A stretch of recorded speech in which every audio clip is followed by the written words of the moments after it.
IPMNation.com. I drank beer with my friends. Sometimes I had too many beers. I liked beer. I still like beer. Had beers, have some beers. One beer, drink beer, drinks beer, drank beer, and drinking beer. You've probably had beers, Senator. Beach Week Ralph Club biggest contributor. You know, I got a weak stomach, whether it's with beer. I like beer. You haven't answered that. I like beer. I don't know if you do. Okay. Do you like beer, Senator, or not? What do you like to drink? Next one. Hanging out and having some beers with friends, which I gladly do and which I fully embrace.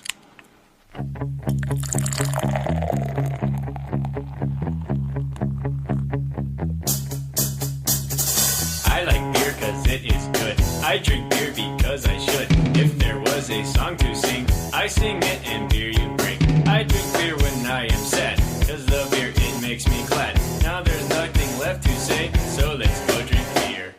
Beer is good, beer is good, beer is good. And stuff, beer is good, beer is good, beer is good. Let's go drink some beer.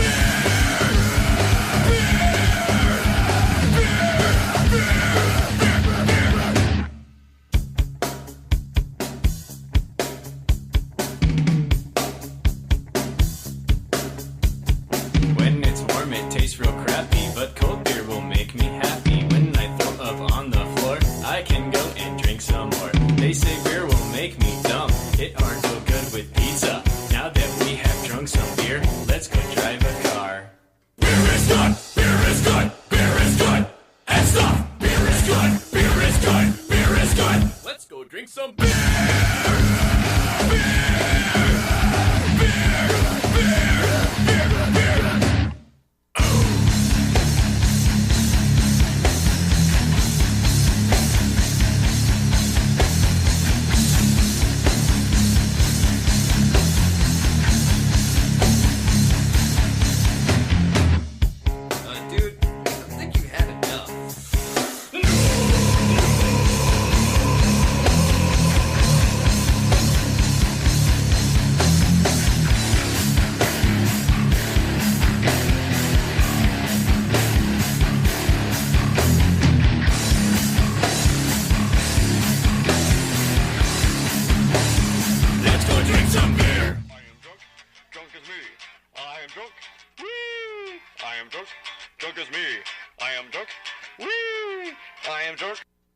I said, what kind of a man is this?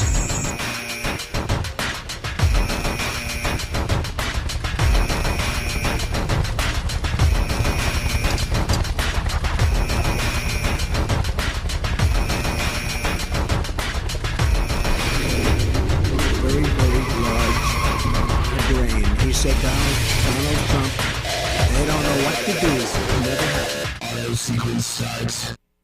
9, 8, 7, 6, 5, 4, 3, 2, 1. Very, very large brain. He said, Donald Trump, they don't know what to do. Never happened.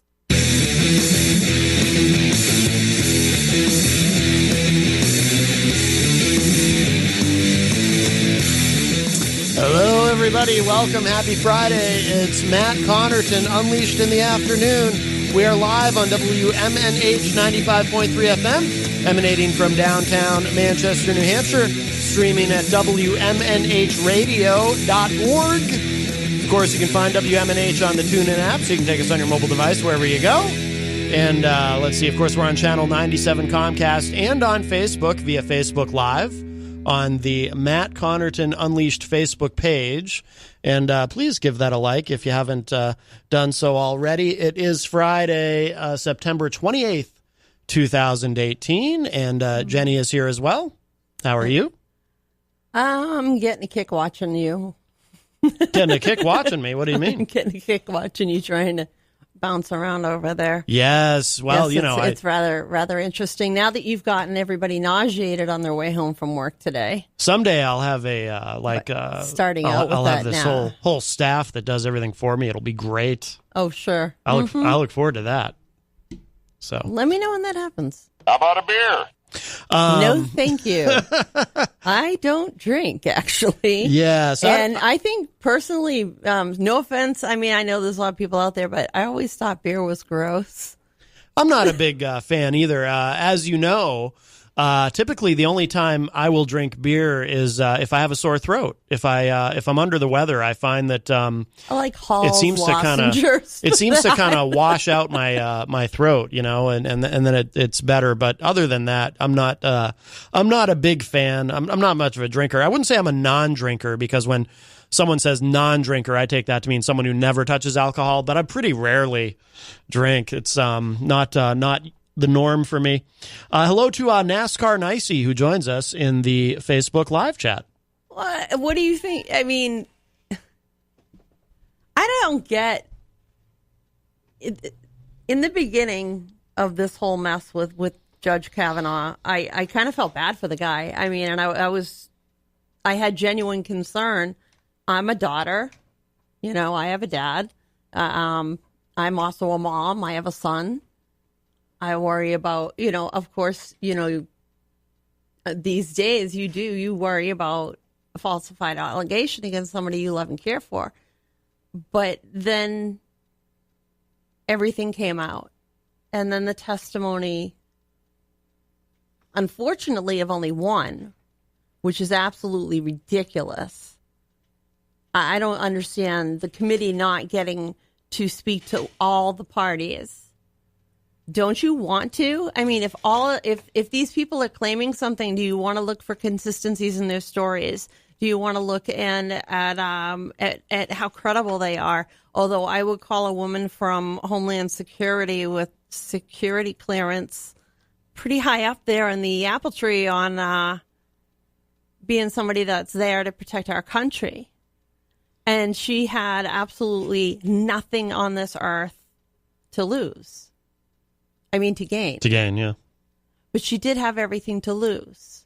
Because when you're supposed to be a big, bad, strong-ass person of any kind, male or female,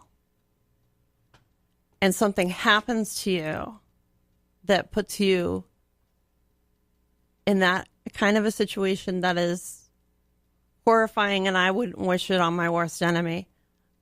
You don't outgrow it. You don't outlive it. And no Republicans, you don't always talk about it right away. And even still, that doesn't mean that anything would have moved forward. I think we're also losing sight of the time period of the day. I know that I've watched my own son's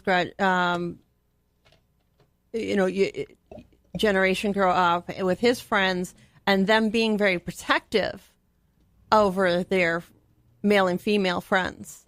If somebody was in trouble, they were there, they were looking out for each other. Whereas back in the 80s, it wasn't like that. It was party till you drop. It was sex, drugs, and rock and roll. The era of all of that. And it, in a sense, normalized rape. It made it okay if she didn't know what she was doing, if she was completely inebriated or drugged up or passed out cold. We've made passed out cold okay. When that man was prosecuted for raping an unconscious woman behind a dumpster and got, 6 months in jail? Oh, yeah, you're more likely to go to prison you'll go to prison for a drug charge. A nonviolent drug offender goes to prison longer than a rapist in many instances. There was a man I read about recently that was just sentenced for cannabis possession. He had an ounce, I believe, of cannabis, and he was sentenced to 20 years in jail. Oh, yeah. You get more time in jail for a plant that, whether you're God-believing, God-fearing or not, grows on this earth naturally. Mother Nature, whatever you want, Gaia, use your choice, use your words, science. It grows, it's part of the ecosystem. And you'll put that person in jail longer than somebody who doesn't take no for an answer. Yeah. Well, Trump actually today surprised me a little bit. He has indicated, because they went to a vote, and Jeff Flake, and we can get into that more in a minute. Jeff Flake, voted conditionally. He wants a 1 week delay so they can do what would have to be, if it's only a week delay, a pretty quick FBI investigation. But Trump actually, he's kind of gone back and forth, because I remember initially Trump said, I want to hear Dr. Blasey out. I want to hear her testimony and take a look at it. And then How can you even listen to her testimony without having a visceral, I don't know about you, but having a real emotional reaction to it. Yeah. Well, he did, apparently, because he so initially he was very much, he was saying, I want to hear her out and see the testimony. And then he kind of shifted gears, as Trump often will, because he's mercurial, and he's started being a little bit hostile, about it, as he often will. And of course, and then people started saying, well, he always sides against the accusers. Isn't that interesting? But then he's shifted gears again, and this is where I'm going to go ahead and play the audio, because this just happened a little while ago, if you haven't heard it. But he's now indicated an openness to the. Well, here, I don't want to spoil it. Listen to what he says about the accuser in this case. Well, but he's. We'll get into it. I'll play the audio here. This is from today. 1 week delay so the FBI can investigate further. Well, I'm going to let the Senate handle that. They'll make their decisions, and they've done a good job. Very professional. I'm just hearing a little bit about it because I've been with the president of Chile, and we're talking about some very important subjects. But I'm sure it will all be very good. I guess the vote was a positive vote, but there seems to be a delay. I'll learn more about it as the day goes on. I just heard about it because we were together. And what did you think of Dr. Ford's testimony when you heard that? I thought her testimony was very compelling, and she looks like a very fine woman to me. Very fine woman. And I thought that Brett's testimony, likewise, was really something that I haven't seen before. It was incredible. It was an incredible moment, I think, in the history of our country. But certainly she was a very credible witness. She was very good in many respects. And I think that I don't know if this is going to continue onward or are we going to get a vote. But again, I'm here, so I'm not out there watching because I can't be, out of great respect, although maybe we'll go watch together. Okay, we'll watch together. But I think it will work out very well for the country. I just want it to work out well for the country. If that happens, I'm happy. Have you thought at all about a replacement for Judge Kavanaugh? Not even a little bit. Not even a little bit. What's your message to Murkowski and colleagues? I have no message. I mean, they have to do what they think is right. That was difficult to hear. The question to Trump was, what's your message to Murkowski and Collins? Of course, referring to Lisa Murkowski of Alaska and Susan Collins of Maine, both, considered moderate Republicans who seemed pretty hesitant to vote for Kavanaugh. Well, both of them, among others, had massive protests outside their offices today. Oh yeah, absolutely. So then Trump is responding to that, saying, "I don't have any." Actually, I'll even back it up a little bit. But he's saying, "I have no message for them. They have to together do what they think is but right." I think it will work out very well for the country. I just want it to work out well for the country. If that happens, I'm happy. Have you thought at all about a replacement for Judge Kavanaugh? Not even a little bit. Not even a little bit. What's your message to Murkowski and colleagues? I have no message. I mean, they have to do what they think is right. There's no message whatsoever. They have to do what they think is right. They have to be comfortable with themselves, and I'm sure that's what they are. Would you be willing to reopen the background investigation into Kavanaugh? I'm going to rely on all of the people, including... The question was, because I know it's difficult to hear, would you be willing to reopen the background investigation on Kavanaugh? Senator Grassley, who's doing a very good job. That'll be a decision that they're going to make, and I suspect they'll be making some decision soon, whether to take a vote or to do whatever else they want to do. I will be totally reliant on what Senator Grassley and the group decides to do. Okay? Are you going to talk about Venezuela today? We're going to talk about Venezuela. I was waiting for that question. We will be discussing. Okay, then he kind of It kind shifts of gears. sounds like But the Grinch grew a heart. well, Trump is Like capable of behaving like a normal yeah. human, I and think- dare I say, even presidential when he really, really wants to. You have a doctor who's very competent and like the president even said, credible. He referred to her as credible. Yeah, and very compelling. And he was surprised with Kavanaugh. And I think that the surprise with Kavanaugh is nobody expected him to go in there and act like a donkey. Well, there's a lot of... Because he lost his Trump temper. likes that, though. No. There's a lot of reporting that Trump is very happy with that, because that's how Trump is. There is no precedence in United States history of a judicial candidate going in to the Judiciary Committee to be vetted for the Supreme Court for life. Yeah, but Trump loves and that. tell off the senators, accuse them of being partisan, at the same time claiming nonpartisan, but then going, it's a Clinton conspiracy. Yeah. Getting angry, yelling at, at senators, asking a female senator if she's ever been blackout drunk. It's just absolutely ridiculous behavior for a candidate for the Judicial Supreme Court. If he cannot control his temper on this, he does not belong in the Supreme Court. And we have a call. Hi, welcome to Matt Connarton Unleashed in the Afternoon. Who's this? Hi, Matt. This is Karen Ben-Dion's aunt. Hey, Karen. How are you? I'm fine. I just have an opinion, and I would like to see what Jenny thinks after I give my opinion. Sure. I watched the hearings from beginning to end, and I have a problem with the senators saying that they believe Dr. Ford was sexually assaulted sometime, somewhere, by somebody. That's basically calling her a liar. However, what I see them saying is, I believe her, but it was a mistake that Kavanaugh made, and his life since then has been exemplary, and we shouldn't ruin his life and future because of one mistake, even if it was a sexual assault. You think that's what they really mean, but they can't say that? Yes, I do. What's your opinion on that?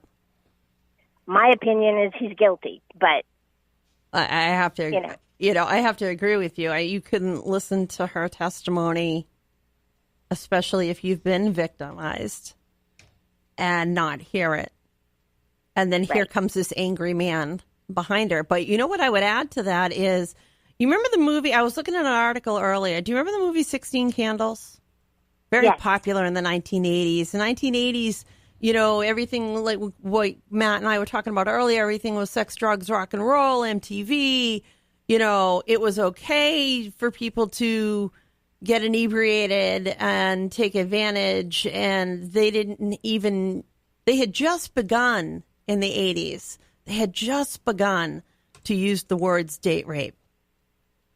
Right. To say that a girl, even if it's their quote-unquote boyfriend, has the right to say no, and he doesn't have the right to keep going.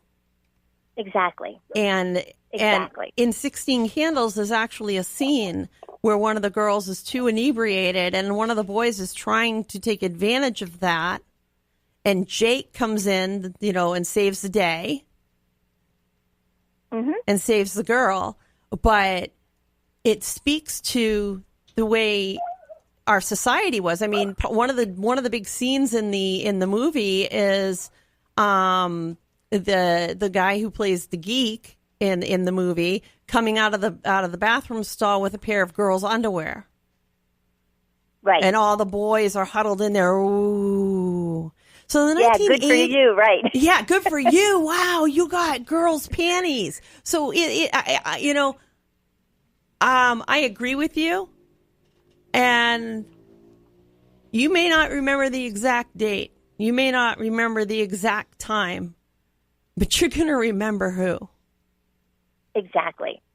And I also, listening to it, I two opinions out of it. I really think it would have been shorter for everybody if both sides just let Miss Mitchell ask questions of both of them and just sat back and listened and, said nothing and just went from there, because she was very good at what she was doing.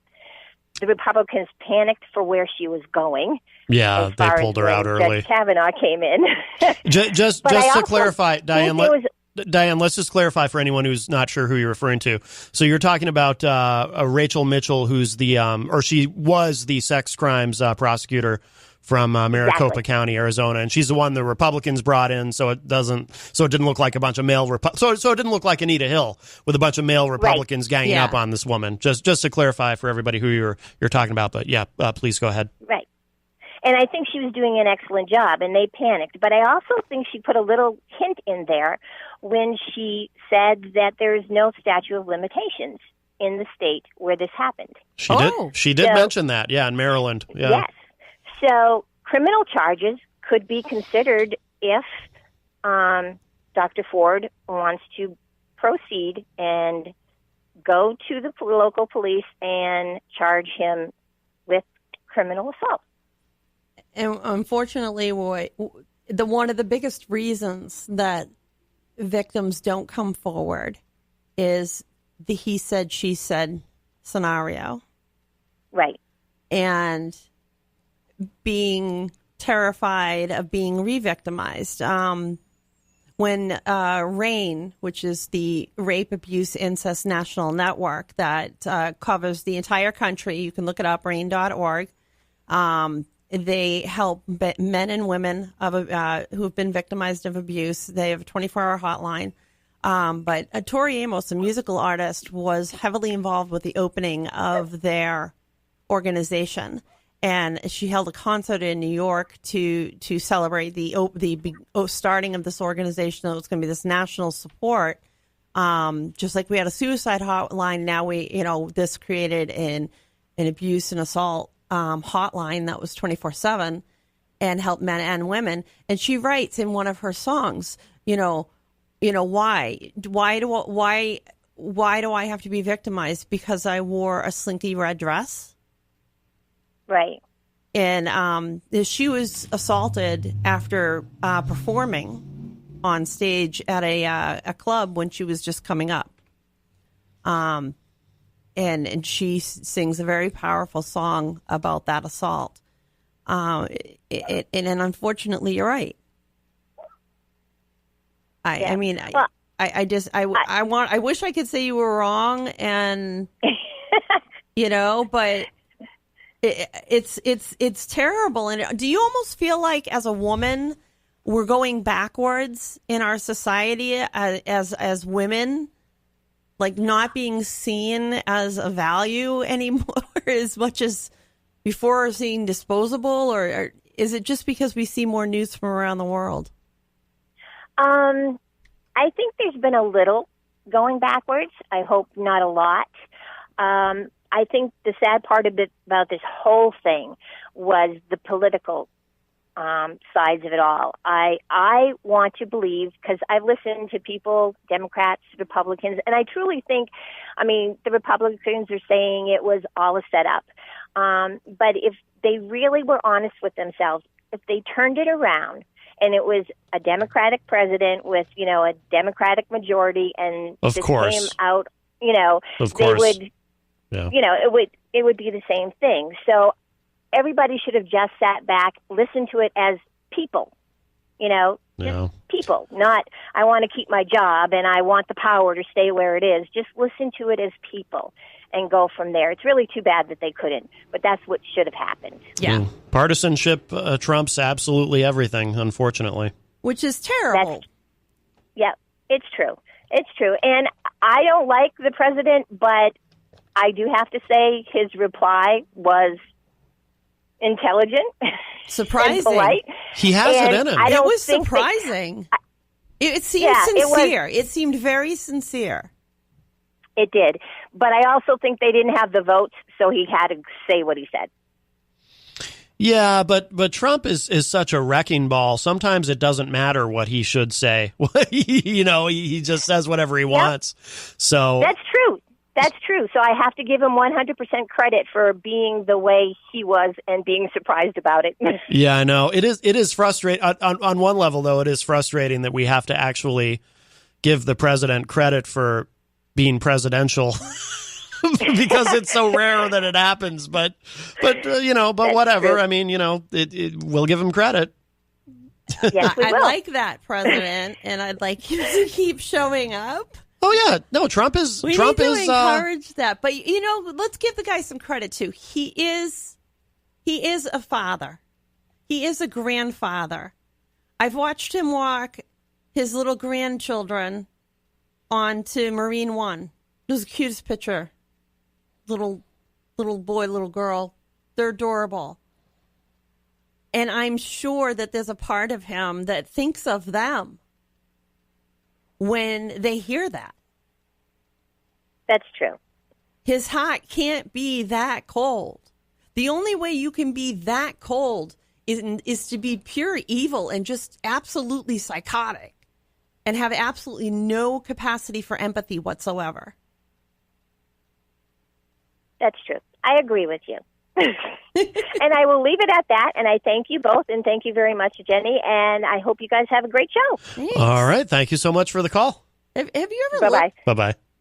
Have you ever looked at Kavanaugh's high school yearbook? Well, they certainly discussed it a lot yesterday. Did you actually look at it? No, I didn't actually look at it. Dude really has it in for alcohol, man. Well, he's... Keg City Club treasurer. How about a beer? 100 kegs or bust. Well, yeah, he really, really likes beer. Renault alumnus. Renate, an alumnus. There's a Devil's Triangle. Not sure what that one. Down Geezer. That sounds terrible. Well, as he said yesterday during the hearing, drinking beer is something he not only enjoys, but he fully embraces it. Judge, have you boofed yet?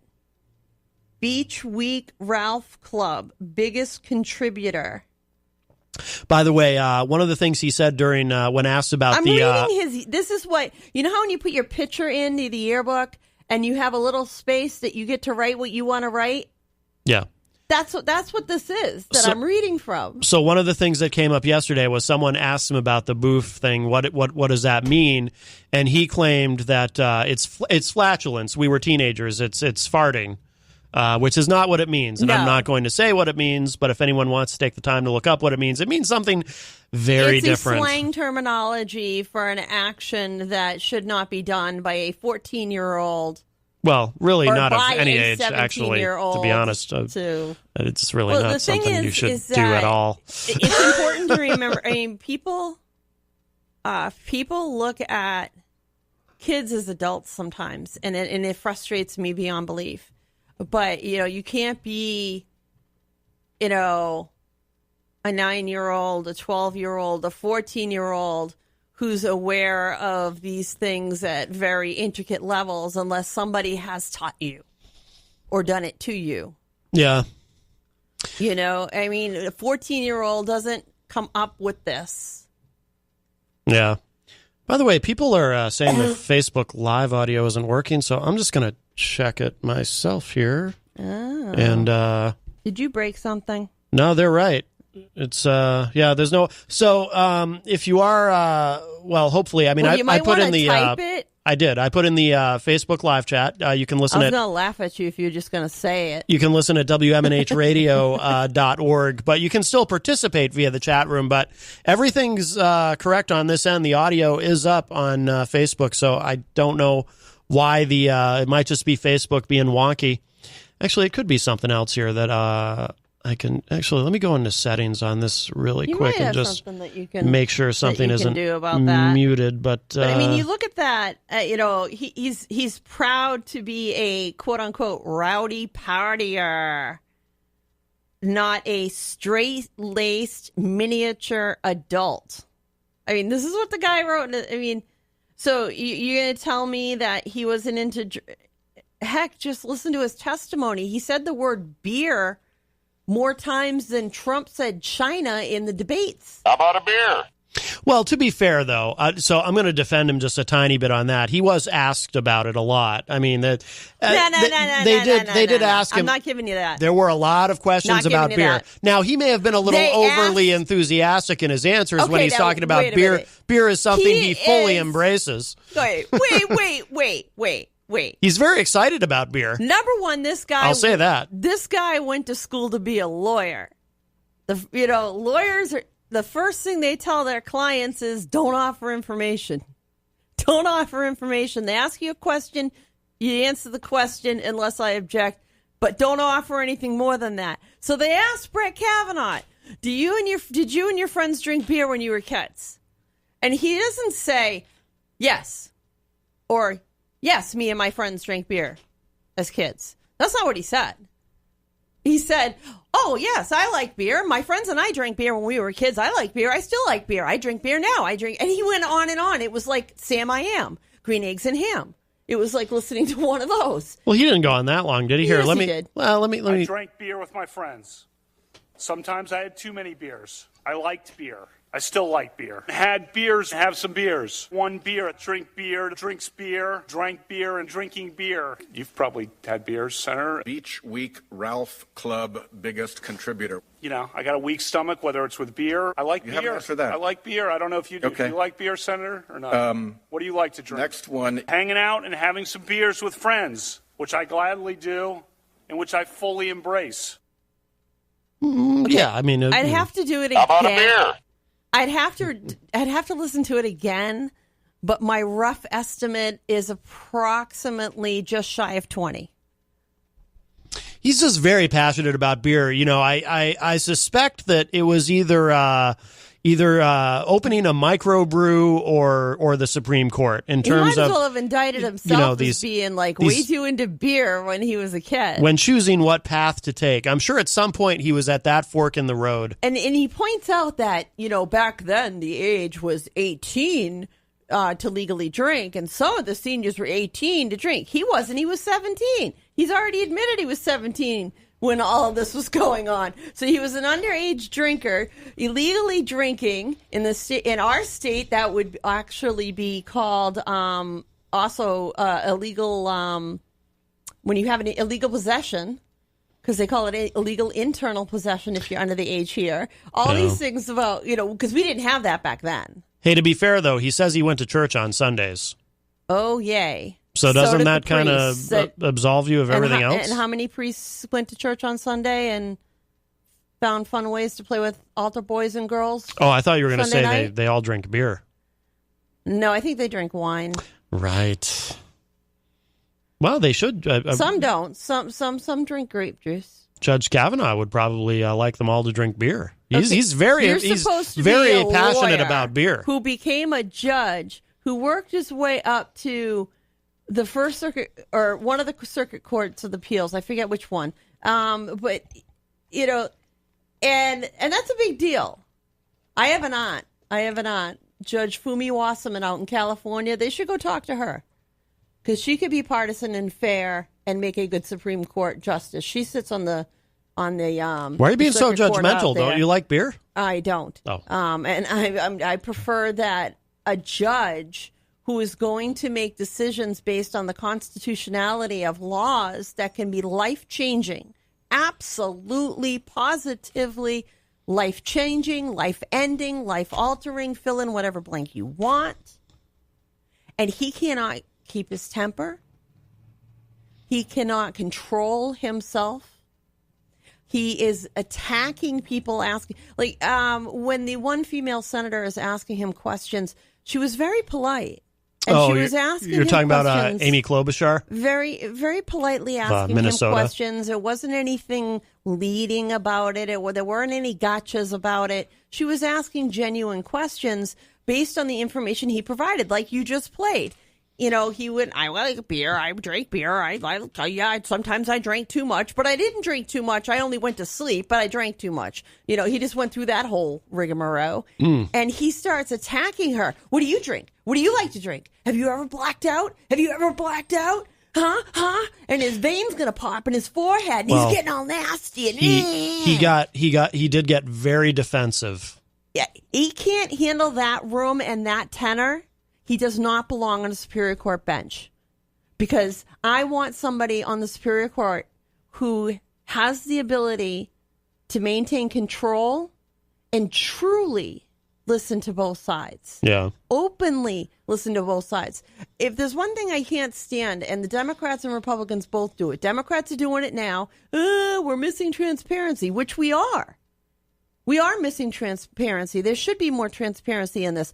But when the Demos are in control and it's their guy, they do the same thing. Oh, of course. And Republicans are screaming no transparency. Let's just face it, folks. Democrats and Republicans both stink when it comes to showing you the truth, because they both want to hide it. Of course. If it benefits them. I'm an independent. I can't believe in any of these people. Why I'm not a Republican anymore, because I can't be. Yeah. I can't be, especially when I can't. I mean, at this point, I'm off of social media. I've shut off my accounts.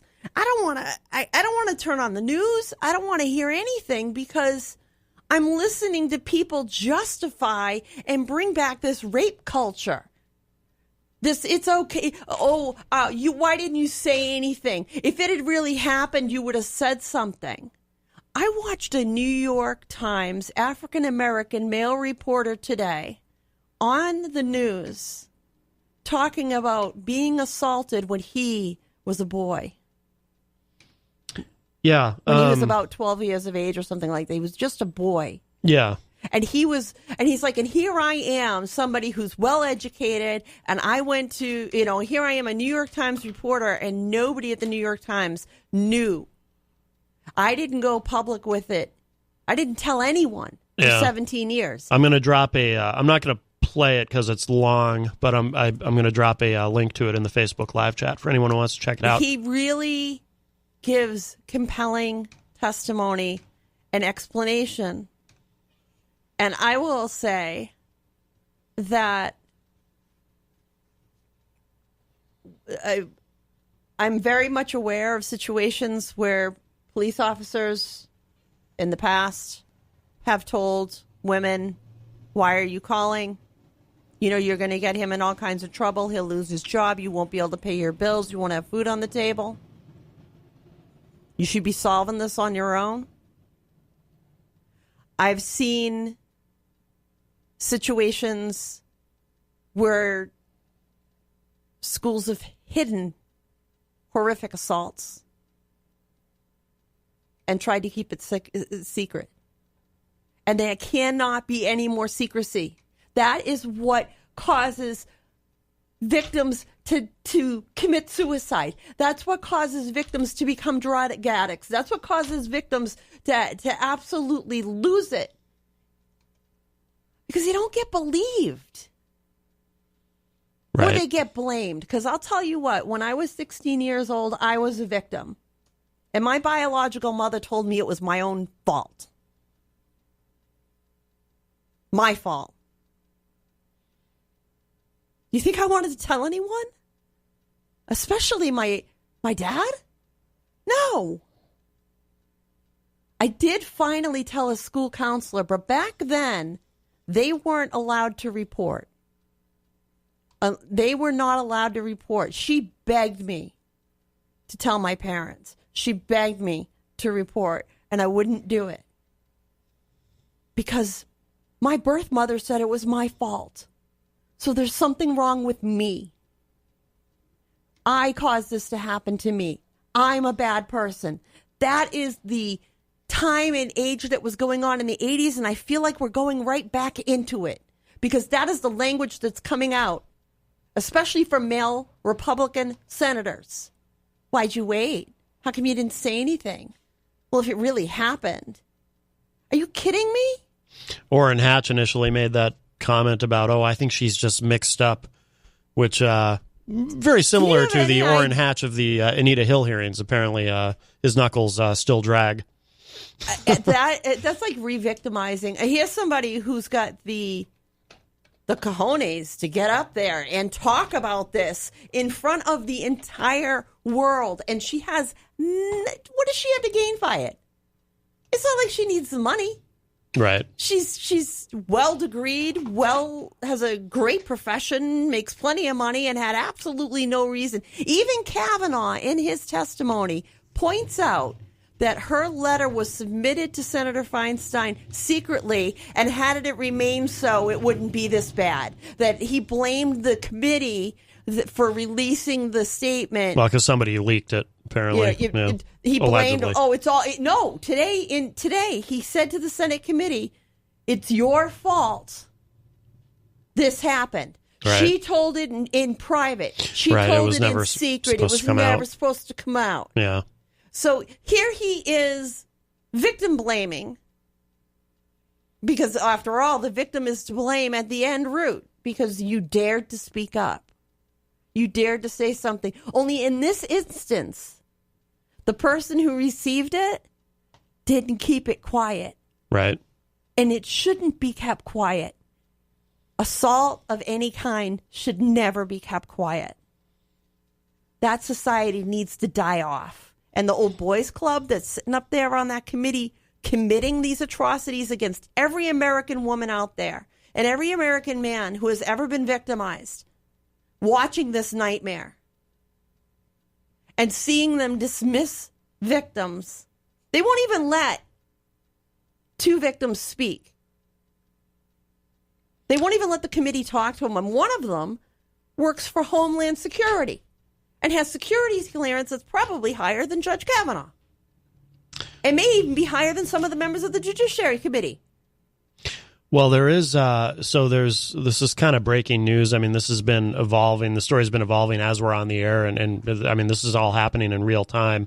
So Mediaites reporting Senate Judiciary Committee to request formally a supplemental FBI background investigation on Kavanaugh.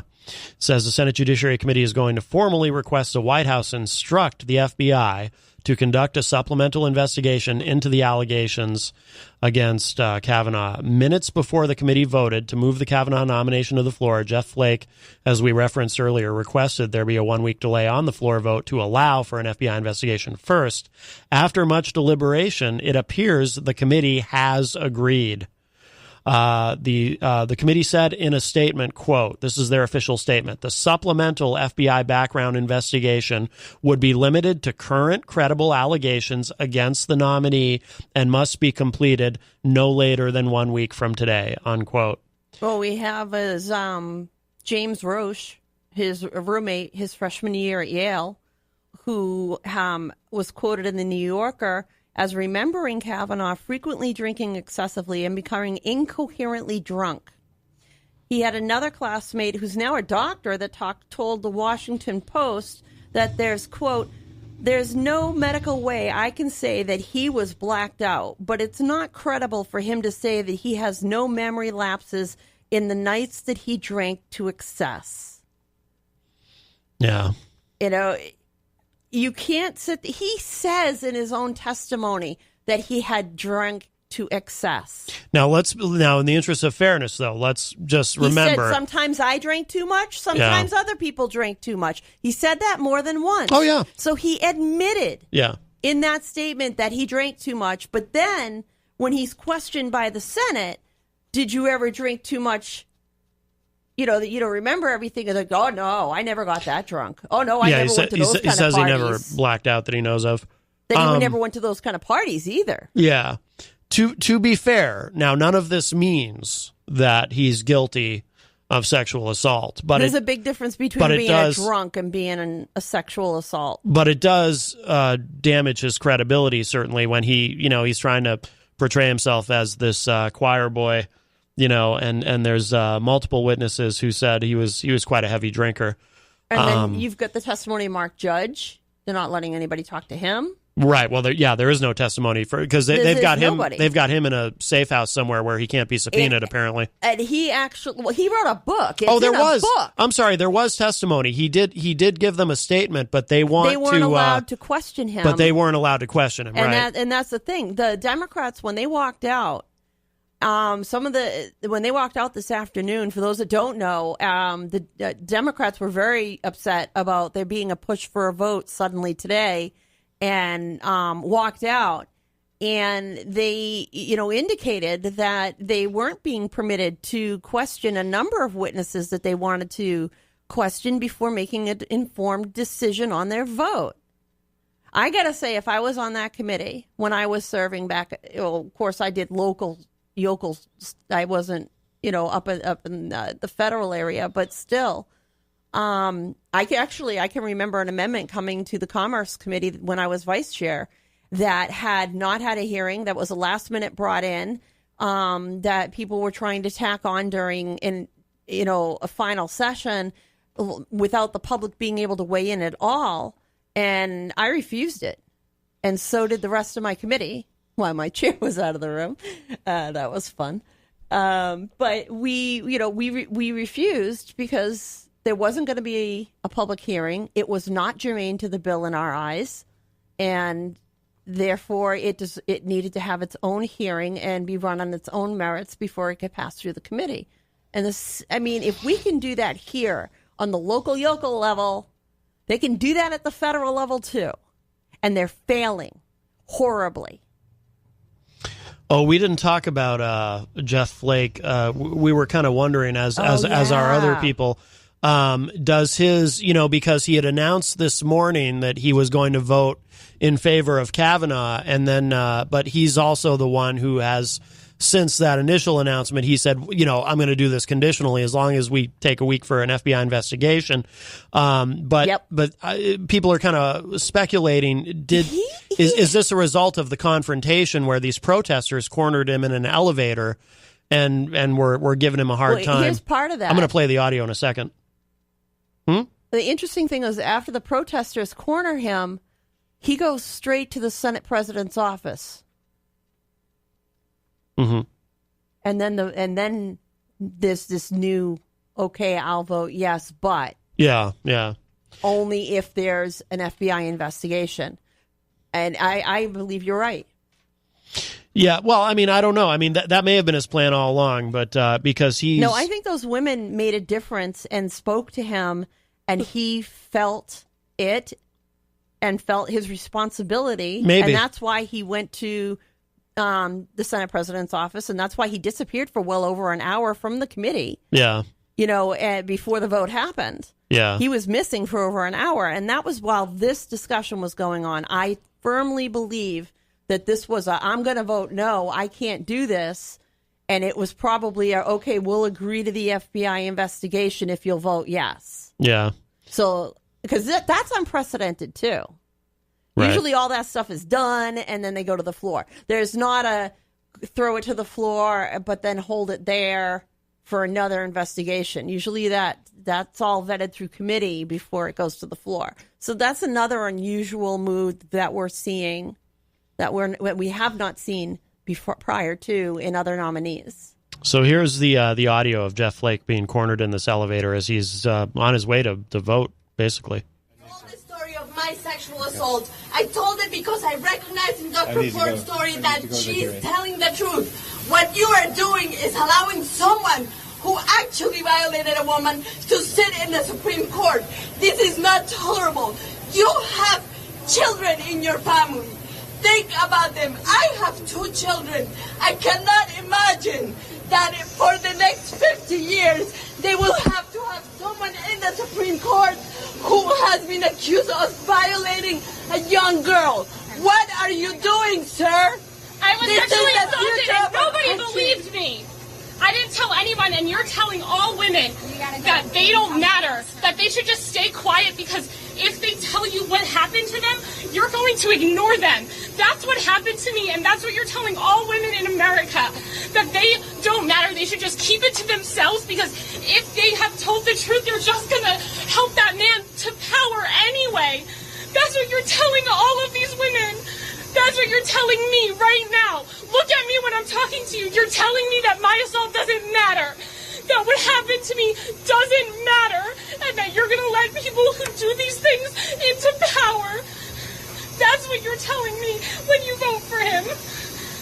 Don't look away from me. Look at me and tell me that it doesn't matter what happened to me. That you'll let people like that go into the highest court of the land and tell everyone what they can do to their bodies. Senator Flake, do you think that Brett Kavanaugh is telling the truth? Thank you. Do you think that he's able to hold the pain of this country and repair it? That is the work of justice. The way that justice works is you recognize harm, you take responsibility for it, and then you begin to repair it. You're allowing someone who is unwilling to take responsibility for his own actions, unwilling to hold the harm that he has done to one woman, actually 3 women, and repair it.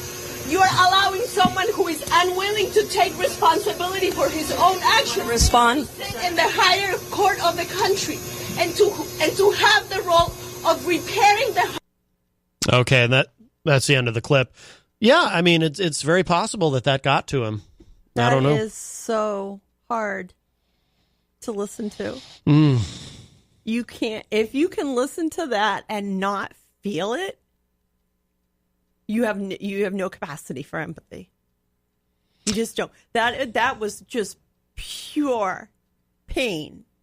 And by the way, to be fair to Jeff Flake, because if you haven't seen the video but you're just hearing the audio, you don't hear him saying anything. And I just, to be fair to him, seeing the video, he does appear to be responding to her, yeah. but he's speaking very, very quietly, and the mics aren't picking it up. So I just don't want people to just hear the audio and get the wrong idea that he was just standing there, just stone-faced.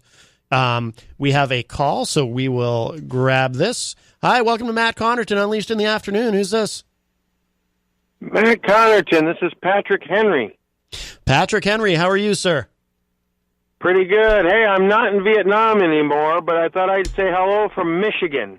Why are you in Michigan? On business. Oh, okay. All right. How's everything going there at the shop? You know, you never did confirm your flight to Vietnam this winter so we could hang out on the beach and drink pina coladas. You can go to Vietnam. I'm going to the Netherlands. I'm a little nervous about going to Vietnam. You know, I don't know. I mean, it's that's a big deal. The only place I've ever been to outside of the U.S. is Canada. You told me you were over in Asia somewhere last time we talked. I thought I had just gotten married, and that doesn't. You should visit Vietnam. That doesn't count. That was a diplomatic endeavor. I had to go to North Korea to see Kim Jong-un, but that was on official business. And did you really go there, or were you just bullshitting? Oh, can't say that, dude. I got to hit the dump button on that. Yep. Try not to swear. Okay. Yes, of course. Dennis Rodman and I, we went to North Korea to meet Kim Jong-un. Oh, that vacation. You're not supposed to talk about that wasn't vacation anymore. That wasn't a vacation. That was we got a cease and desist on that one. I had to because I didn't even know, like, I basically didn't even know I was traveling. I just I took a nap and they put me in a plane and then woke me up when we got there. You know how heavy he sleeps. I was thinking about mailing you a big portrait of me and my wife from the wedding so you can hang it up there in your office and it'll brighten the whole office for you. Yes. Well, I did see a picture. You did send me a picture online. It looked very nice. Ah, okay. Yes. Yeah, people are actually downloading that as wallpapers on their phones over there in Vietnam. Wow. Well, you're a superstar. Hope you're making some money off of that. I'm famous. It's like they think I'm a rock star. Yes. I think it's mostly because my wife is so beautiful. Aww. That's very sweet. Is she with? She kind of draws the attention away from my ugly duckling syndrome, you know? Oh. Is she with you? Is she with you in Michigan? No, she is not here yet, but we're working on getting her a work visa to come, and we're working on all the other immigration paperwork, too. But, yeah, for now, she's there. Oh, okay. Teaching. Oh, okay. So she's still in Vietnam teaching. Yeah, she's an English teacher there. Oh, okay. Well, that's got to be That's got to be tough on you. I mean, there's long distance relationships, and then there's that's really far halfway away around the world. Yeah. Well, not really. I've been there several times in the last 4 months, so it's work allows me to travel anywhere in the world at any given time I want. Yeah, no, that's good. That's nice. That's good. Yeah, absolutely. Yeah, she's an awesome gal. Yeah, no, she sounds like it. And she looks like it, like I said, because you sent me that picture. She is very beautiful, sir. Well done. Yeah. Hello? All right, well, thanks a lot, man. Hey, I'll send you a big one to hang on the wall. Sounds great. All right, Patrick Henry. All right, thanks a lot. Bye. All right, you got it, man. Bye-bye.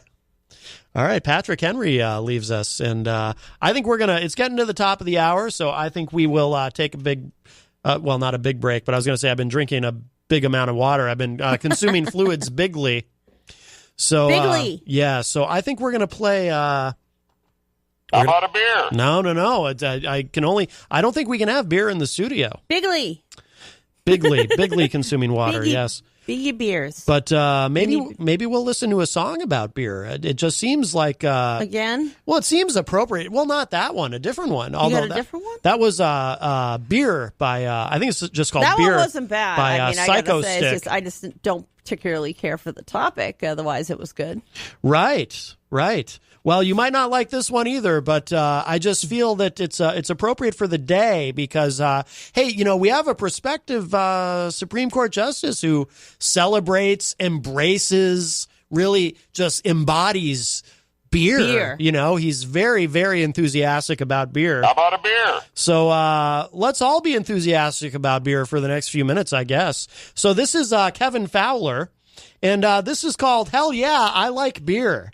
And we'll come back. We'll be back in about 3 minutes. More Matt Connarton Unleashed in the afternoon. We are live on WMNH 95.3 FM.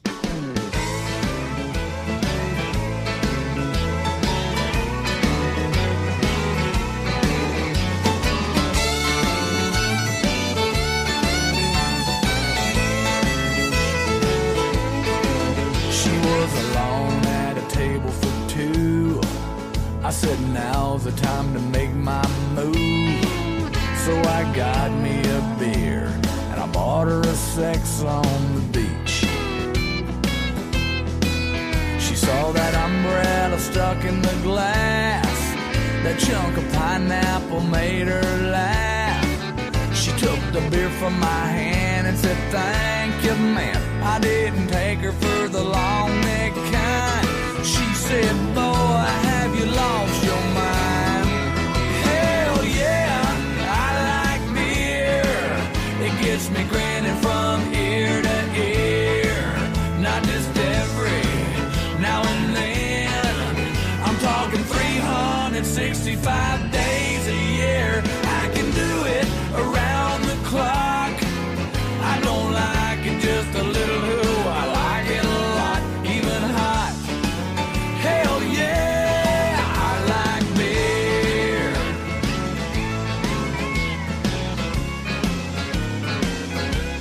Ooh, I love it.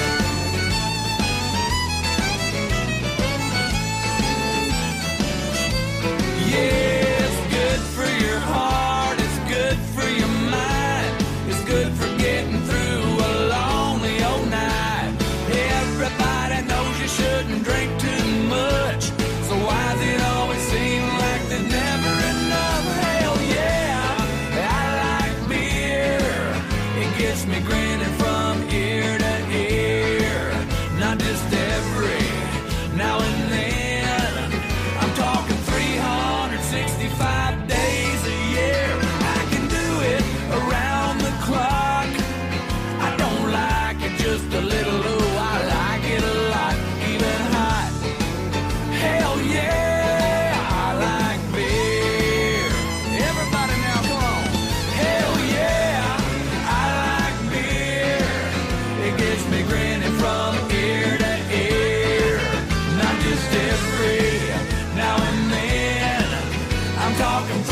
I drank beer with my friends.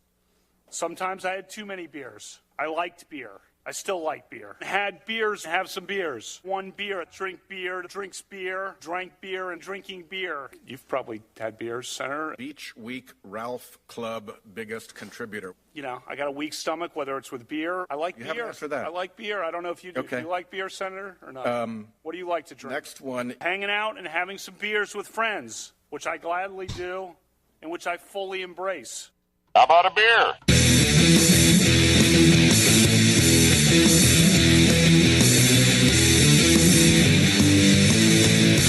Hello, everybody. Welcome back. It's hour number 2. Matt Connarton, Unleashed in the Afternoon. We are live on WMNH 95.3 FM, emanating from downtown Manchester, New Hampshire. It's Friday.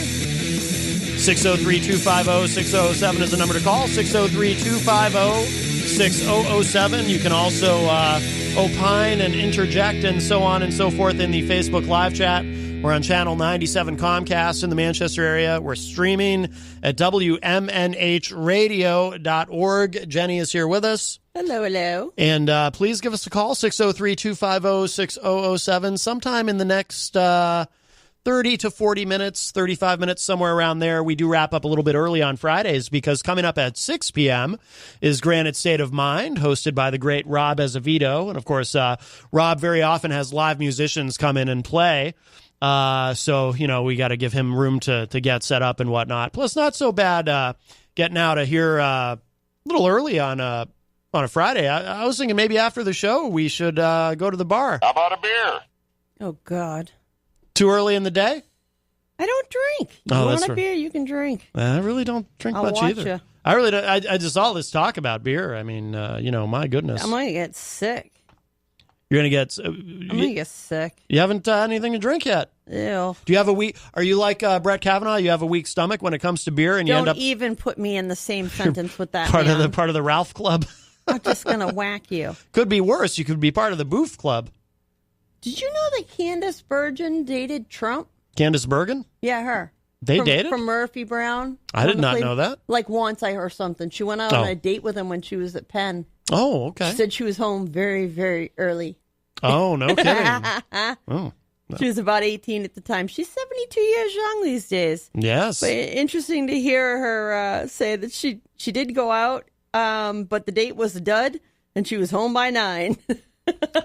She's probably overwhelmed by his incredible intellect. Very, very large brain. I don't. He said Donald Trump, they don't know what to do. Never happened. See, she didn't know what to do because he was so smart. And she was probably like, this man is he's a stable genius. How can I compete with him? I'm just a TV star. Stable? That, according to him. Murphy Brown has returned. The show Murphy Brown. Remember when Murphy Brown was on in the 80s and Dan Quayle was all mad? Yes. That was awesome. Yes. Boy, those were the days. They were. It was more fun then. Everybody didn't get so uptighty whiteys in their tighty whiteys. Well, we can get into a few other things. You know, there's a big story today, all you Facebook users, which is basically everyone on the planet, except my father. And me now. He's still a holdout. Oh, right. I haven't decided if I'm going to go back or not. I don't know. Well, Reuters is reporting Facebook discloses security breach of affecting not only 50 million users. Facebook Inc. Said today that hackers stole digital login codes, allowing them to take over up to 50 million user accounts. Oh, yay. In its worst breach ever, given the unprecedented level of potential access, adding to what has been a difficult year for the company's reputation. But they don't get sued. By the way, earlier, this is true, by the way, I'm not kidding. I received a Facebook message from Bob Backus, host of the Progress Report on Channel 23. Really? Yes, inviting me to check out some sort of money-making thing. And I was like, oh, this isn't Bob. So I reported the account as hacked because obviously his account was hacked. I get those on the phone. Yeah. And they try to make it sound like they're your old friend and they're calling you back. Right. Hey, right. just getting back to you about that money that I promised you. You know, I was going to get that check to you. Right. Go ahead and give me your bank account information. Yeah, and your social security number and your height and your weight and your yeah. last time you urinated. Well, I can tell you, actually, do I still have it on my phone or did I delete it? Because this one wasn't even, it's like whoever did this wasn't even trying that hard. Like it immediately sounded, I may have deleted. Oh, no, here it is. Okay, so I get a message from quote unquote Bob Backus saying, well, first I got a wave. He waved at me. And then he said, hello, how are you doing? And I said, hi, Bob. And he said, immediately I'm suspicious because I've never seen Bob even post anything. He just has an account. And he said, this is his reply. Okay, good to hear from you. And even happy for my life now. I'm reading this verbatim. Okay, good to hear from you and even happy for my life now. I was just wondering, maybe you have heard about the new HHS ongoing program giving out bonus for the year 2018? What? And I said, okay, that's clearly a hacked account. So there you think? go. But I like when it's in broken English and it's like, they might as well be sitting there typing, by the way, this is scam. Couldn't be more obvious. Anyway, it says here Facebook, which has more than 2.2 billion monthly active users, said it has been unable to determine yet whether the attacker misused any of the accounts or stole private information. It also has yet to identify the attacker's location or whether specific victims had been targeted.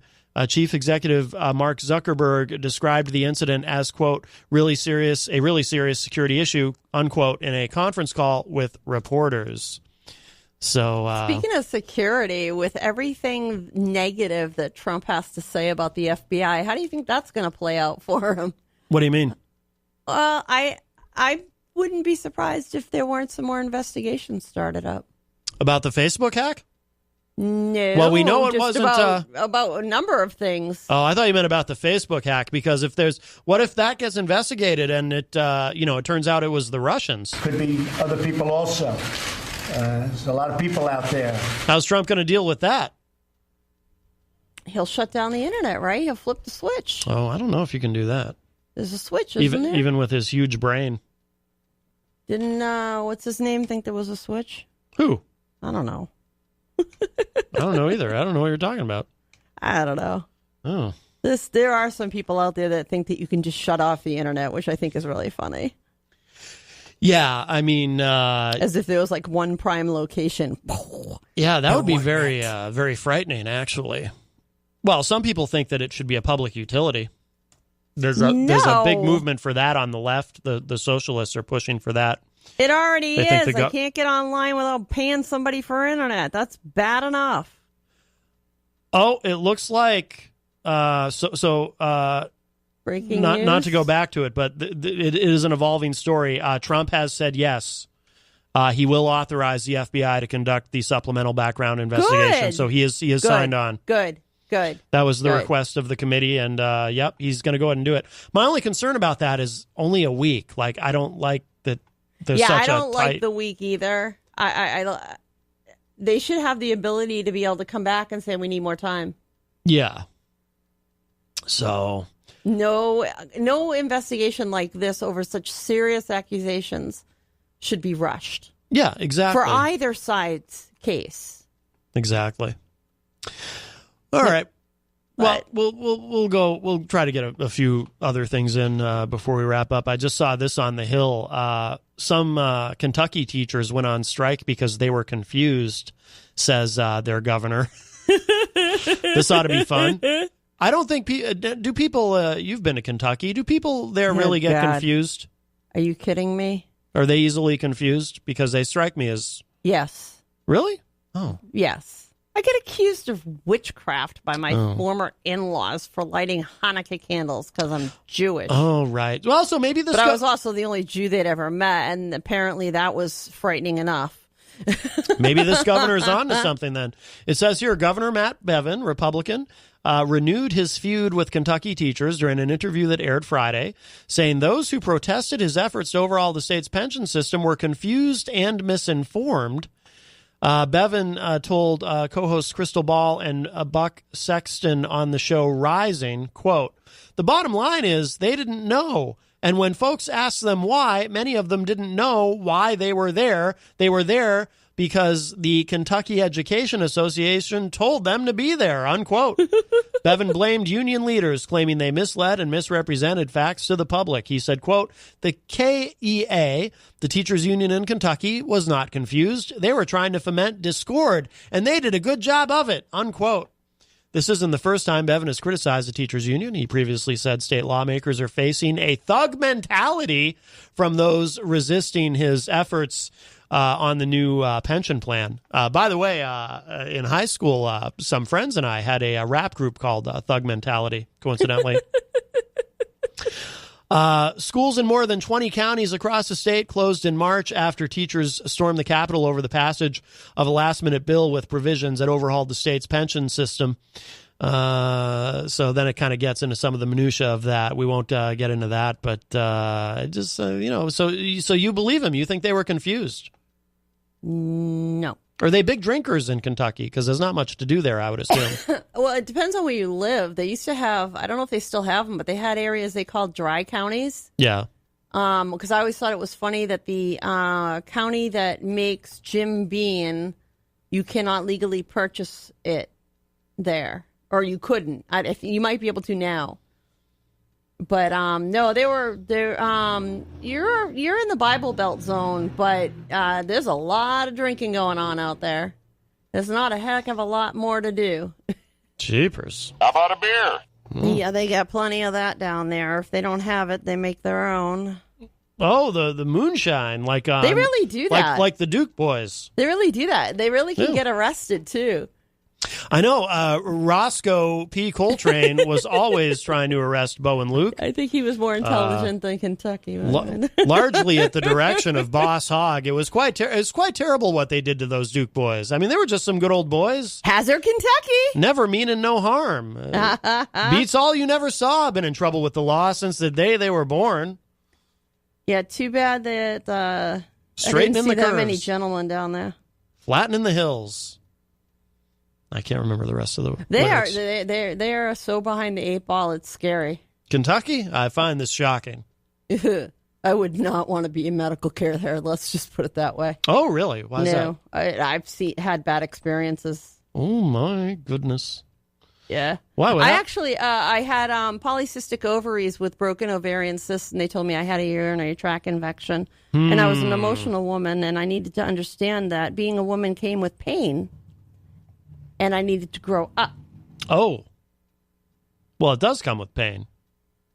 Yeah, not that kind. Oh. Not a ruptured cyst. Oh. That hurts. I was thinking It's of... a big explosion inside your gut. That's disgusting. I'm glad I'm a man. I don't want explosions inside my gut. Well, you could have an explosion inside your gut. I mean, anything's possible. I've never had x-rays done. For all I know, I could have fallopian tubes, and I don't even know it. I wonder about that kind of thing. Like, what if I have fallopia, and I just don't know, and I'm just walking around with fallopian tubes all day? Well, I mean, goes with the bigger melon. Right, I got this big Irish melon. I should look into that, whether or not I have fallopian tubes. That could be a poll. Like we had the poll about Family Man by Hall & Oates. We could have a poll about whether or not I have fallopian tubes, and then I could get x-rays done, and it could be like a contest or something. Get x-rays for no good reason. No good reason. Actually, I want to know if I have lady parts I don't know about. Well, that could get interesting. Yeah, well, that's the thing. I mean, isn't this important to know? If you have lady parts, I don't want to see the lady parts. Right. No, I'm passing on that. You're on your own. By the way, while the Senate is dealing with the whole Kavanaugh hearing, the House has gone home. Early release, according to Politico, House ditches D.C. until after the midterms. Their work here is done, apparently. House Republicans couldn't wait to get out of Washington on Friday, and Democrats couldn't stop smiling about it. House Minority Leader Nancy Pelosi, while grinning at reporters as she told them about an upcoming campaign trip to Texas, said, quote, "We take nothing for granted, but we feel very optimistic about the opportunity that is there. This is it, 39 days, unquote," she declared. With the Senate in turmoil over the embattled Brett Kavanaugh, the House adjourned Friday until after the midterm elections. Several members of leadership stopped by the Senate and said, "Hey guys, sucks to be you." I added that part. That was an ad lib. GOP members will return to their districts with more than 5 weeks to tout a strong economy on the campaign trail, but they leave Washington knowing their 8-year-old majority is in deep trouble. How about a beer? Said Nancy Pelosi, before then saying, "Oh wait, you can't have one. You guys are still working. We get to go home."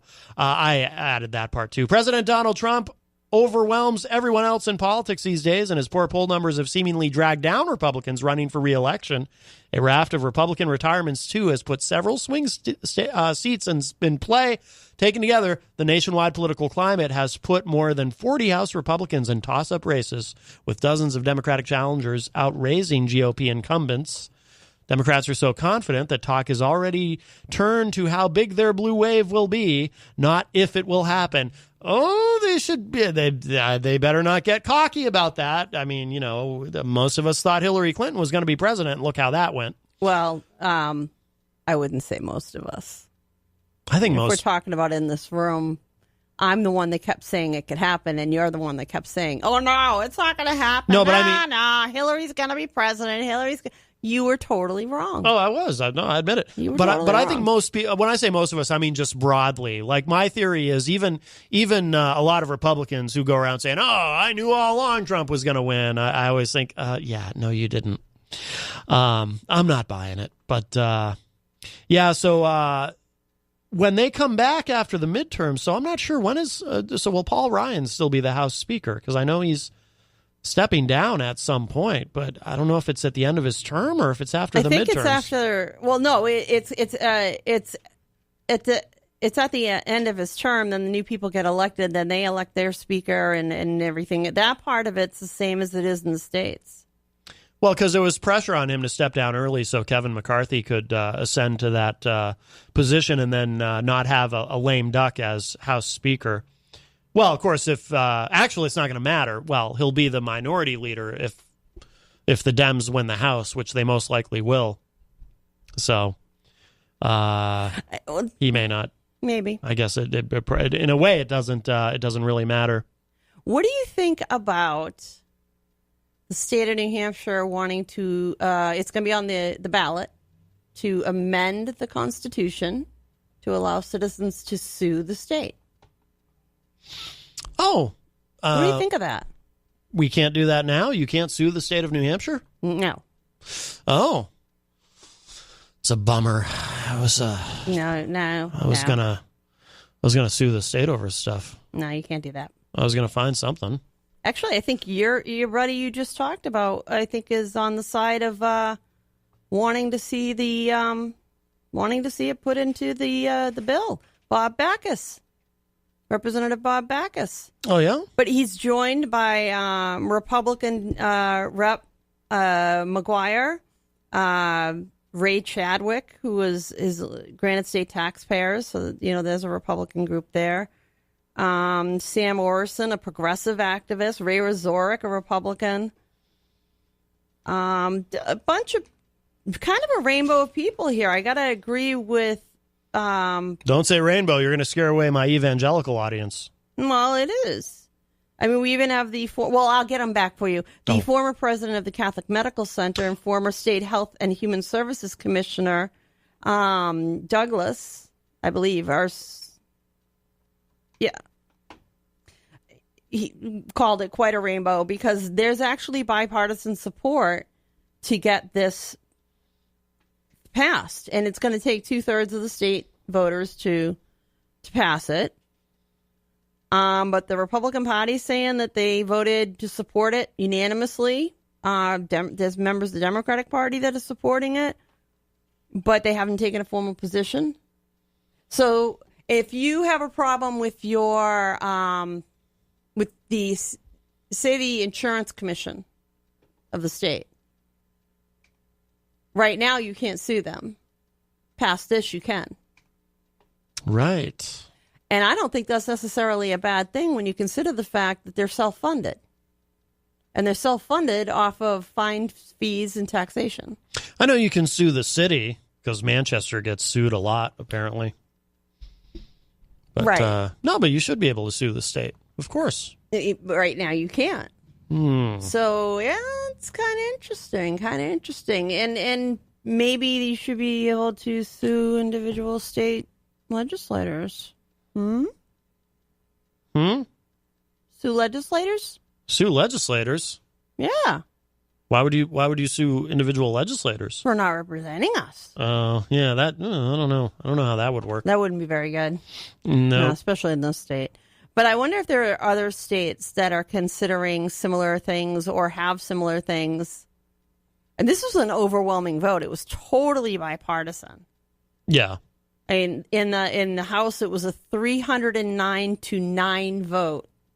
And in the Senate, it was 22-2. Well, that's good to see. Good. As it should be. It is. It's surprising, to tell you the truth, because you don't usually see these guys playing in the same ship together. You know, the tax people with the progressives, they're usually on opposing sides. One's usually seeing it as a spending issue. One's usually seeing not, what have you. Yeah.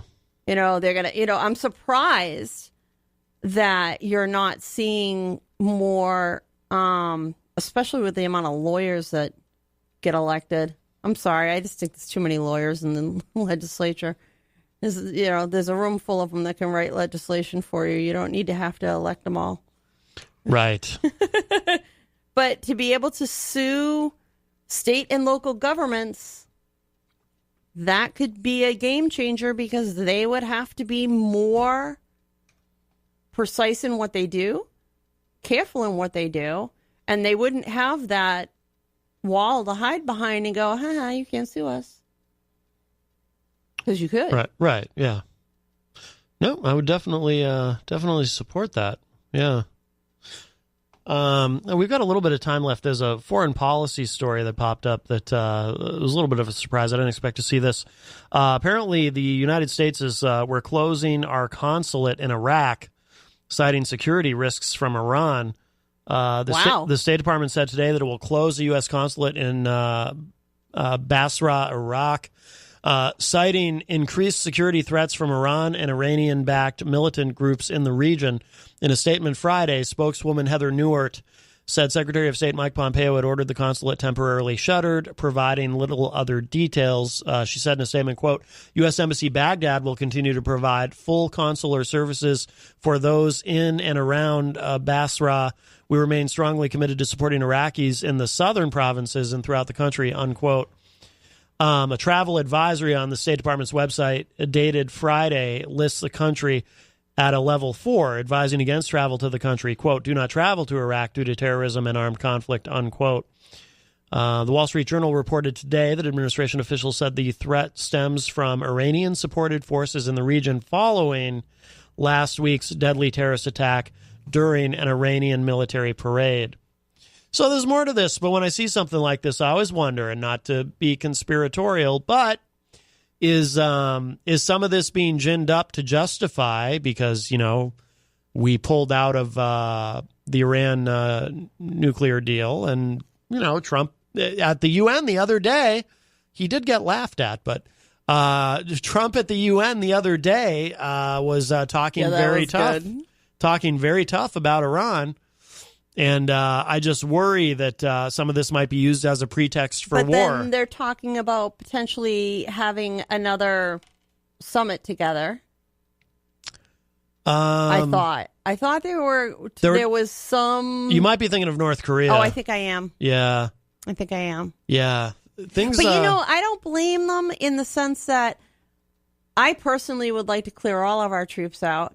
Especially when I hear stories from people who have served over there and, say they're part of the emergency services and something goes on, but it's prayer time. Everybody will pray and they expect the Americans to go answer the call for help and put their lives on the line for them. Oh, they're busy. Rather than them, they're busy praying. In all three religions, there are exemptions for health and protection of life. I mean, that's just a known fact. Hey, you know what MC Hammer said? You've got to pray just to make it today. You You do, and if you're living over there, that's for sure. Yes. Wrong time of day, you have a problem. People may not be showing up, but I don't blame them for pulling out. MC Hammer he's universal that way. Well, to you, maybe. Everywhere in the world. No, everyone knows it. Everywhere you go, it's Hammer time. No, I think they. Well, no, maybe. Kim Jong-un probably, he likes that. I'm sure he loves MC Hammer. Pants and all that. He loves MC Hammer. He loves Dennis Rodman. To do the little dancing thing. Yeah, loony pants. Of course, yes. It's all very exciting. Didn't expect that reaction, but that's okay. So, and that's what he got. Yes. And that's what he got. And I'm sure he didn't. I'm sure he thought he was going to be, big bad American president dude, and nobody would ever do that. And welcome to all the world's countries' leaders. They don't care. You're no better than them. They're going to laugh in your face. Yeah. And then watching Nikki Haley go on, I'm not going to play the clip because we're almost out of time, but watching Nikki Haley go on Fox and Friends, and I lost a lot of respect for Nikki Haley. Watching her go on there and spin it like, no, this means they love the president. They were laughing. No, laughing with him, not at him. Oh, please. You don't need a degree to figure that one out. Just listen. Or just watch it. Yeah. It's like, what, 2 minutes? That you can catch. I mean, you don't have to watch the whole thing. Just go to the end. And he says his little, wisecracky line and expects to be, ooh, big bad. And he gets laughed at. Yeah, well, it was in the opening moments of his speech. That was kind of, because Trump, of course, he opens with bragging. Well, whenever. Big time. Bigly. Ed Murphy in the Facebook live chat says pulling out doesn't work. I don't know if we're talking about the same thing, Ed. No, but, we're talking about, like... How about a beer? I think maybe you've been drinking a little bit. I think he has. Really quickly, because you know what kind of got lost in all of the Kavanaugh stuff is I would say this is the second biggest story politically, but it's become a distant number two.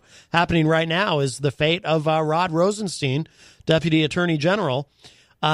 He was originally supposed to have his big meeting with Trump yesterday, where his fate would be determined, is he being fired or not, and that has been postponed, of course.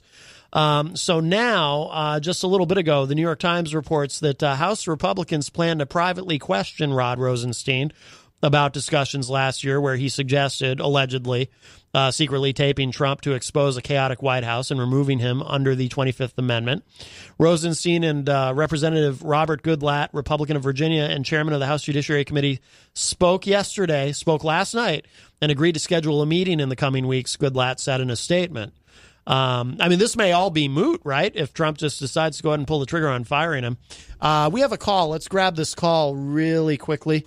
Hi, welcome to Matt Connarton Unleashed in the Afternoon. Who's this?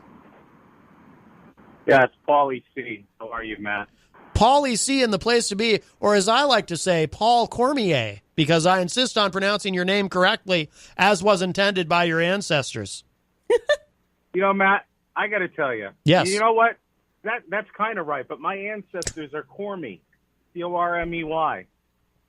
Cormy? My says who? My paternal grandmother changed our name to Cormier back in the 40s.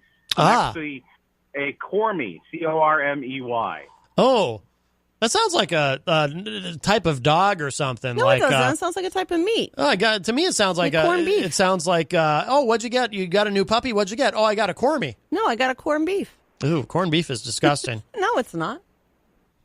What's on your mind, Paulie? That's right. You don't like corned beef. We just discussed that on the air yesterday, that you don't like corned beef hash. And then we got into the discussion how you don't like bone-in chicken. Did you listen to the show yesterday, Matt? We talked about you. I heard part of it, but I did not hear that part. Apparently, I could give you a list a mile long of things he won't touch, eat, whatever, even taste, just because of the way it looks. Yeah. He is pickier than a 2-year-old. I am. I admit it. But corned beef is especially vile. No, it's not. It's all stringy. It's like meat that's already been chewed. It's the food of Satan. Satan eats corned beef. I guarantee it. You are a terrible Irishman. Yeah. So listen, pulled pork is stringy. You don't eat pulled pork? No, I don't. That's disgusting. How dare you? How dare you? My God. How dare you even suggest that? He doesn't eat that, no. He doesn't eat beef stew. So you don't eat food. Wait a minute, Matt. You don't eat food based on its texture? Have you ever, put it in your mouth and tried the flavor of it? Nope, he won't do it. You can even try and bribe him. He won't do it. Yeah, the texture gets in the way. He won't eat beef stew. What if you chop it up and try something That's way, worse. man? It's more soupy. Yeah, chop it up. I'm not chopping anything up. I'm very clumsy. I'll end up chopping off my fingers. You're a silly man. Well, You can say that again. Safety first. And corned beef never. I know, but when you're sitting there listening to Kiss eating chicken McNuggets, don't you realize that those chicken McNuggets were once on a chicken with a bone? Doesn't matter if I'm sitting there listening to Kiss. I'm focused on the music. Don't you know what chicken nuggets are made from now on, I'll bring rock and roll all over when I bring you a big pile of chopped up pulled pork. All right? If I see you, you got to videotape him eating that. Or he's none the wiser. No He'll be sitting video. there listening to Dr. Love. No He'll proof. Be playing Dr. Love with a set of headphones on and eating a big stack of barbecue pulled pork, and you're going to love every friggin' minute of it. I think we should put a mask on him with a headset, so while he's listening to that, he has to try a bite of whatever we give him. Well, that would give me an excuse if I can't eat it with the mask. That'd give me an out. We're not going to put any mask on him. We'll just tie him up with neckties and lay him there in the nude, and we'll feed him pulled pork. That actually sounds kind of sexy.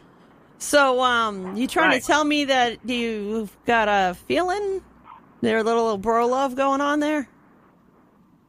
Well, listen, speaking of bro love, I just wanted to call you, Matt, after having a lousy day at work. Yes. And I got in my car, and I have Sirius satellite radio. Yes. And I turned on my car, and I decided to listen to Matt Connarton in the afternoon instead of listening to my $30 subscription to Sirius satellite radio. I am honored. Thank you, sir. Why? Thank you. Why? Because my antenna's broken. No. I'll take it. No, I'm just kidding. My antenna's just fine. Because I love you, Matt, and I'm a big fan of your show, and because, like I just said, I had a horrible day, and it's my goddamn friends that make me feel better. Not Polly? Baba Booey and commercial-free music and all that other stuff. It's my friends who make me feel better, even the ones that don't eat pulled pork. So, with that said, I know that you were just about to start a story with some jerk-off in government, so I'm going to let you get back to that story. Hey, Polly. All right, Polly. Put on your seatbelt, honey. I can hear it. I'm going. Actually, I just pulled up to my destination, Going so ding. I'm here. Driving without a seatbelt, terrible. I'm unbuckling. Make the conscious choice to protect yourself. All right, the great Paul Cormier. Thank you so much for the call, my friend. All right, later. All right, bye-bye. Well, I don't think he was telling the truth. I distinctly heard a ding, ding, ding, ding, ding. I did. I did as well, yes. I think he was driving around without that seatbelt. There was a series of dings, He was choosing to be dangerous. Well, it's wonderful, and Paul is. I think the world of him, and even if he does want me nude with neckties and whatnot, I mean, and peanut butter. I can. All over he didn't say anything about peanut butter. How dare you? Yes, he did. But he's gonna coat you with whipped cream. I don't remember that, and but chocolate sauce. But I do appreciate the call. Paul is a great friend, and you can often hear him on the morning show. Sometimes he pops in on the morning show with Peter White. And so I'll have to go back and listen to, because, he was on the morning show yesterday. I only caught part of it. I did not hear the part where they were talking about me and my deep disdain for corned beef. It would be easier for me to list the foods that you will eat than it would be to list the foods that you won't. I freely admit I have the palate of an 11-year-old boy. When I was a wee lad, 2-year-old. One of my earliest memories is my parents taking me to Wendy's and me, and this is true, and me refusing to eat the hamburger because it was square, and that freaked me out, and I could not accept that could possibly be a real hamburger. And that is 100% true. Didn't your mom ever take ground beef and try and make it into a square for you and show you that it could be made into a burger? Or your dad, make you a square burger with ground beef? No, I don't think it ever occurred to either of them. Oh. I said, what kind of a man is this? A man who does not eat corned beef. How dare you, Mr. Man who President? does not eat corned beef, pulled pork, beef stew. The list goes on. How about a beer? I'd rather drink a beer than eat corned beef, that's Ick, for sure. Ick. Well, Give me a plate of corned beef any day over a beer. Any day. Well, we do need to begin to wrap up. I feel badly because Paul tuned in specifically to hear the show, but it is Friday, and of course Fridays at 6 p.m. Is Granite State of Mind, hosted by Rob Azevedo, and he usually has live musicians come in and play, and they need a chance to set up. So we scoot out here a little bit early on Fridays. Yep. But we will. I've got another song, of course, to play. Shall we part with a very great song? Yes. Bigly. A bigly good song. Of course. But if you missed any part of today's show, it will be up in just a little bit at WMNHradio.org. Check out the new website if you haven't done so already. And, of course, all the shows are archived there, not just this show, but Rob's show, Granite State of Mind, the morning show with Peter White and the Moose, the weekly Die-On, anyone else I'm forgetting. They're all there. I was here with you today. I'm proud of myself for being here with you today. No, why is that? Because the really hard topics to talk about, and I wasn't sure that I was going to be able to do it, and I did. And you did, yes. And just goes to show that, I can. And you know what? That the African-American gentleman I saw, the New York Times reporter, is really, he really kind of put a little fire under my tuchus. Because if he can speak up, so can I.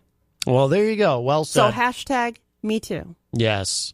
And all right, so we're out of here for now. I'll be back Monday. Matt Connarton, Unleashed in the Afternoon, weekdays starting at 4 p.m. right here on WMNH 95.3.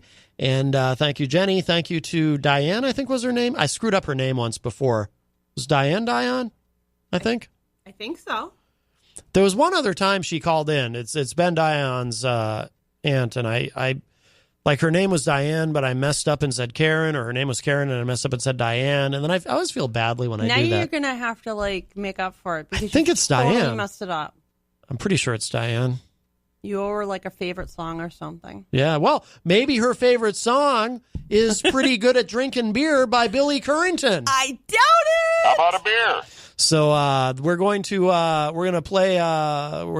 This is going to play us out because as Judge Kavanaugh would want, you got to really embrace beer. It's very exciting. Besides, we got to get to Shull. All right, so here's I don't usually play much country on the show, but a lot of country songs about beer. Apparently, well, there's nothing else to do in the South. Yeah, this is true. There you go. All right, talk at y'all a little bit later. Bye, everybody. IPMNation.com.